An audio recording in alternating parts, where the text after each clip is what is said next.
محمد يا الله.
ahsanal jaza atas kehadiran antum sekalian.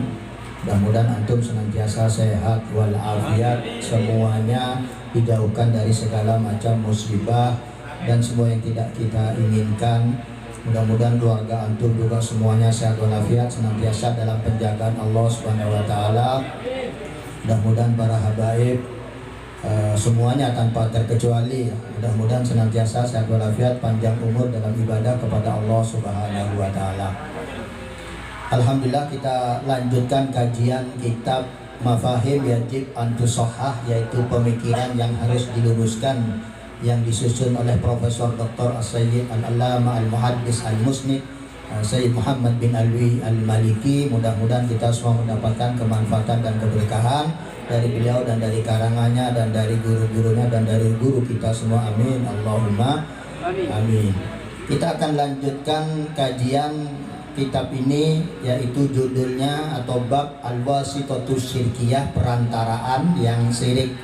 Ada perantaraan wasitoh atau wasilah yang syirik, ada yang tidak syirik, yang sudah dibahas beberapa halaman.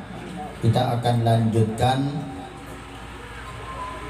Ala tara annallaha lamma amarul muslimin bistiqbalil qiblah fi salatihim. Tidakkah kalian bagaimana berpendapat atau melihatnya pada saat Allah Subhanahu wa taala memerintahkan orang Islam menghadap ke Ka'bah dalam salat mereka. Tawajjahu bi ibadatihim ilaiha wa takhaduha qiblatan. Mereka mengarahkan wajah mereka, badan mereka dalam ibadah mereka ke kiblat, ya ke Ka'bah ya. Wa takhaduha qiblatan, Ka'bah itu dijadikan kiblat. Batu, tembok. Kok kita ibadah ngadep ke situ? Ya.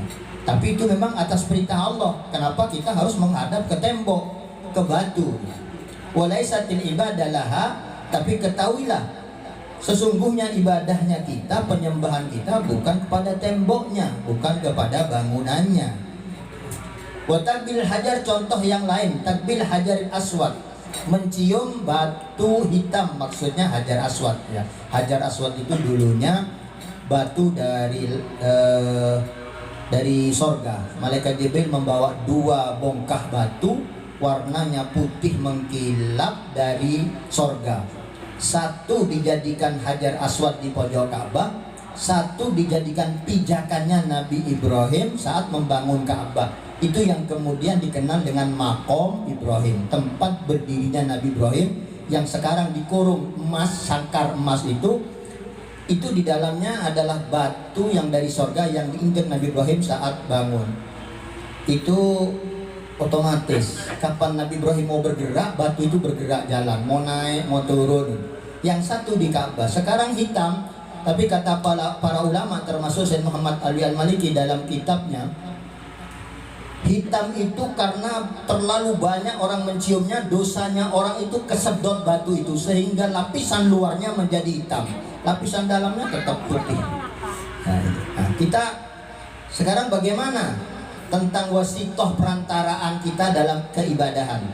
Tadi Allah SWT perintahkan ngadap ke Ka'bah. Ka'bah itu batu. Tapi ketahuilah, kita kan bukan nyembah batunya. Begitu juga mencium hajar aswad. Innama huwa ubudiyah lillahi ta'ala. Mencium hajar aswad itu suatu amalan ibadah, tapi lillahi ta'ala, bukan nyium batunya ya. Bukan mencium batunya. Jadi bukan karena batunya kita cium-cium, kita hormati, kita pegang, kita muliakan.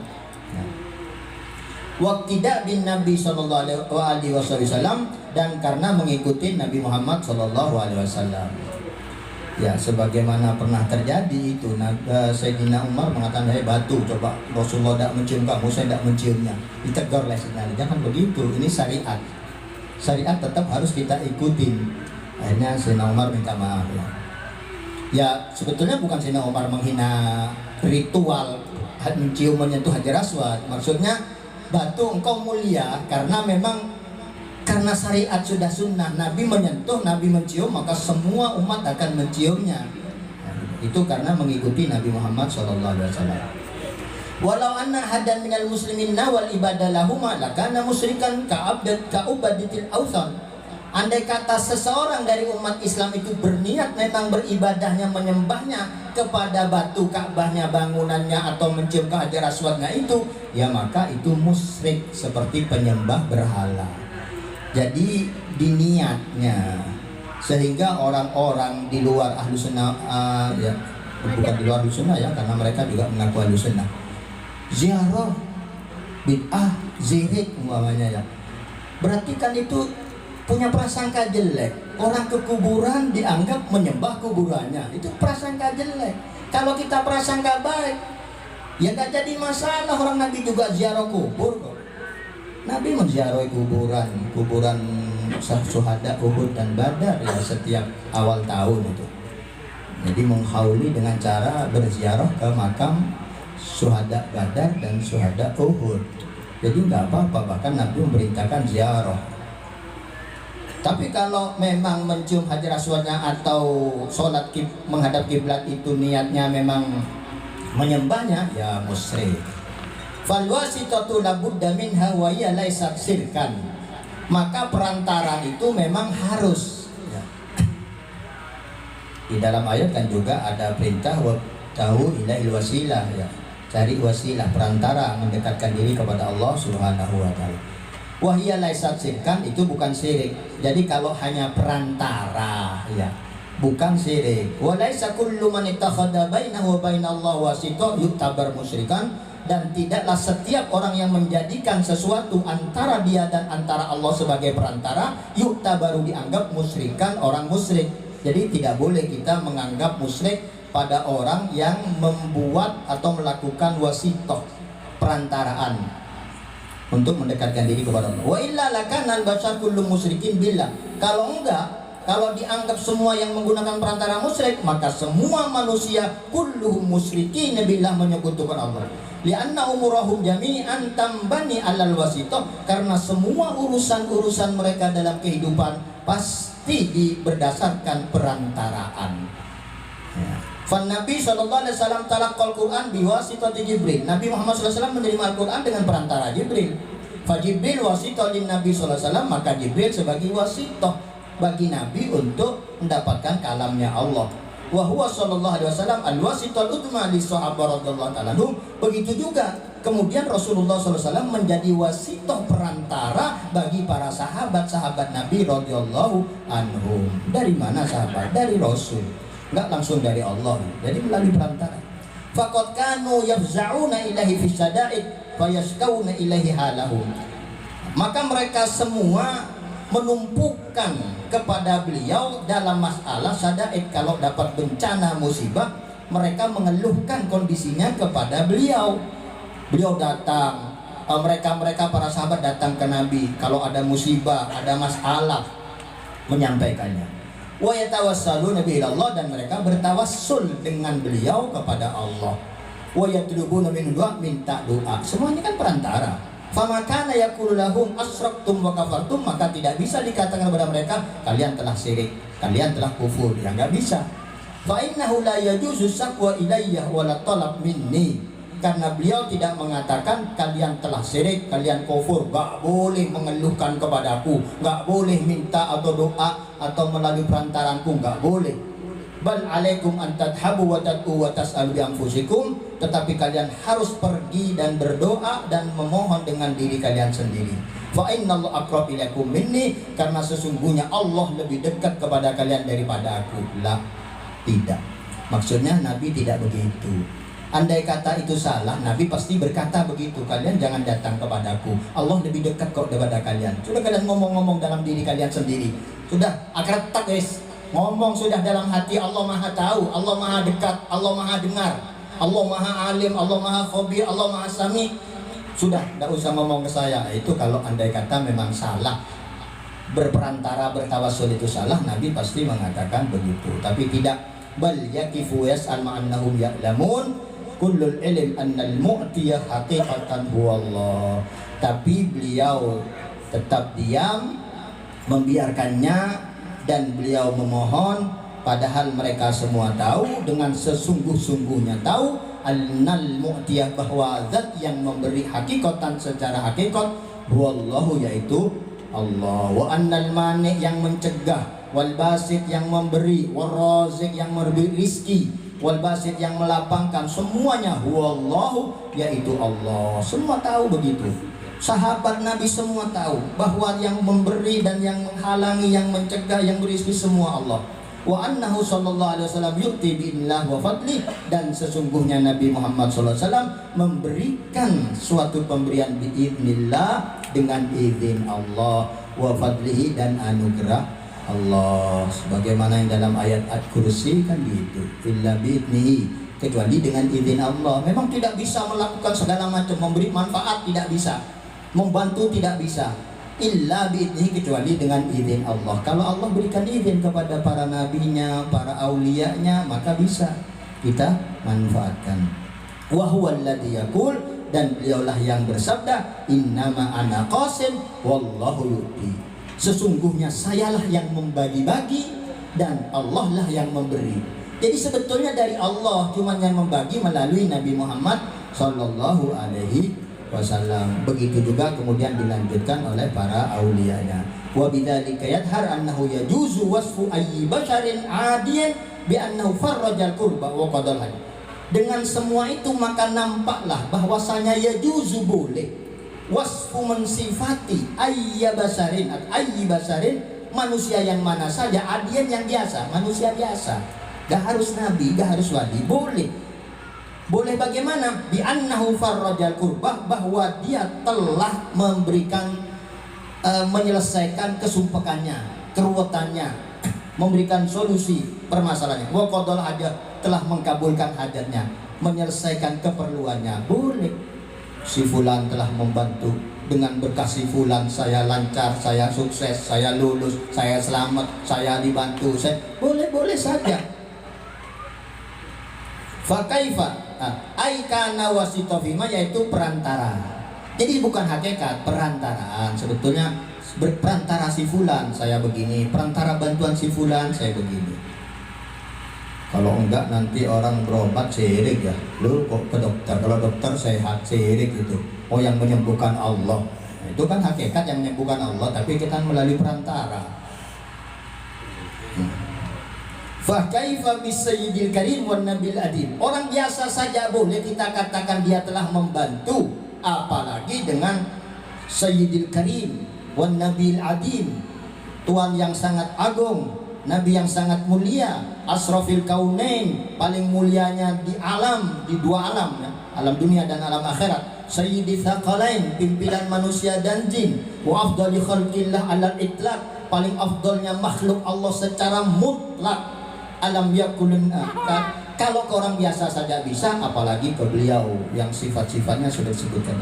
Alam yakulun Nabi sallallahu alaihi wasallam, tidakkah Nabi Muhammad sallallahu alaihi wasallam bersabda, kama ja'a fi sahih, sebagaimana dalam hadis sahih, man farraja an mu'minin kurbatan min kurabid dunya, siapa yang menguraikan seorang mukmin kesumpekannya dari kesumpekan keruwetan problem dunianya diselesaikan, maka Allah akan memberikan solusi kesenangan, kebahagiaan bagi dia nanti di akhirat. Tuh hadis begitu.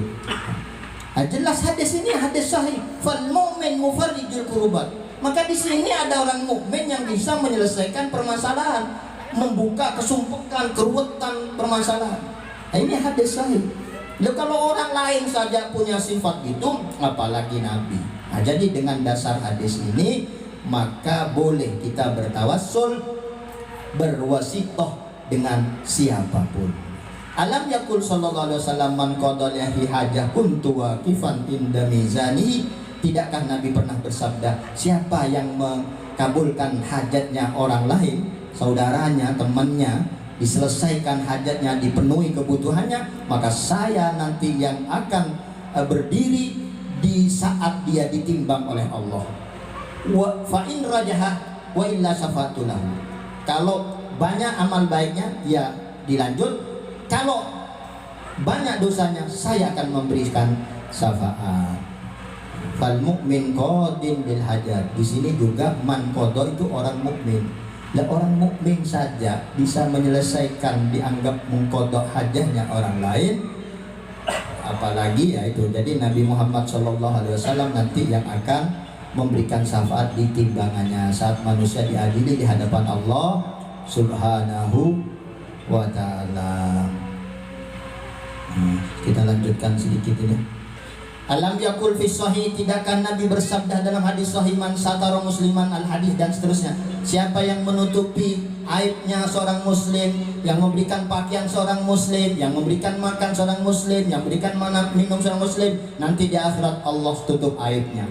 Allah berikan pakaian, Allah berikan makanan, Allah berikan minuman. Jadi satara musliman itu padahal yang memberi makan dan minum hakikatnya Allah Subhanahu wa ta'ala, tapi Nabi Muhammad menisbatkan kepada manusia dan Allah yang akan membalasnya nanti. Alam yakulin Nabi sallallahu alaihi wasallam, inna lillahi azza wa jalla khalqan yufzau ilaihim fil hawaijid. Tidakkah Nabi Muhammad sallallahu alaihi wasallam bersabda, sesungguhnya Allah Subhanahu wa ta'ala memiliki makhluk-makhluk yang menjadi tumpuan mereka dalam hajat mereka. Nah, jadi ada manusia-manusia oleh Allah memang diberi kelebihan murah hatinya, murah tangannya, sehingga orang-orang kalau ada hajat pasti datang ke dia lalu dibantu. Alam yakul fi sahih, tidakkah Nabi bersabda dalam hadis sahihnya, wallah fi aunil abdi madamal abdu fi auni akhihi. Sesungguhnya Allah selalu membantu seorang hamba selama seorang hamba itu membantu saudaranya. Nah, jadi di sini dengan kata aun, Allahnya aun, hambanya aun, berarti seakan-akan sama sifatnya, tapi sudah diterangkan di depan ya, mana yang majas, mana yang hakiki. Jadi orang yang membantu saudaranya selama di dunia, Allah akan membantunya. Jadi kalau kalian ingin mudah semua urusan kalian, bantulah orang lain, selesaikan urusan lain, nanti Allah yang akan mengatur, mendatangkan orang yang akan membantu kalian.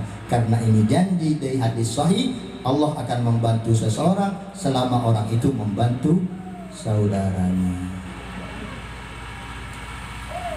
Alam yakul fil hadis man aghatha malhufan kataballahu lahu 93 hasanah. Tidakkah Nabi Muhammad bersabda dalam hadisnya, siapa yang membantu seseorang yang kesulitan, ya, kelaparan, kesulitan atau punya hutang, terus dia selesaikan urusannya, kata wallahu 93 hasanah, Allah akan berikan pada dia 93 kebaikan. Masya Allah. Nah, jadi aghothah di sini itu membantu, memberikan pertolongan. Hakikatnya Allah Subhanahu wa ta'ala. Jadi dengan hadis-hadis yang sudah disebutkan, tidak boleh ada seseorang gampang mensirik-sirikan, gampang menyalahkan orang, karena toh hadis-hadis ini bahasanya seperti itu. Jadi ada memang bantuan majas, ada bantuan hakiki dari Allah Subhanahu wa ta'ala. Demikian yang bisa kami sampaikan, mudah-mudahan memberikan kemanfaatan kepada kita semua, keberkahan zahiran wa batinan, dunyawiyan wa ukhrawiyan. Sebelumnya mari kita baca Fatihah untuk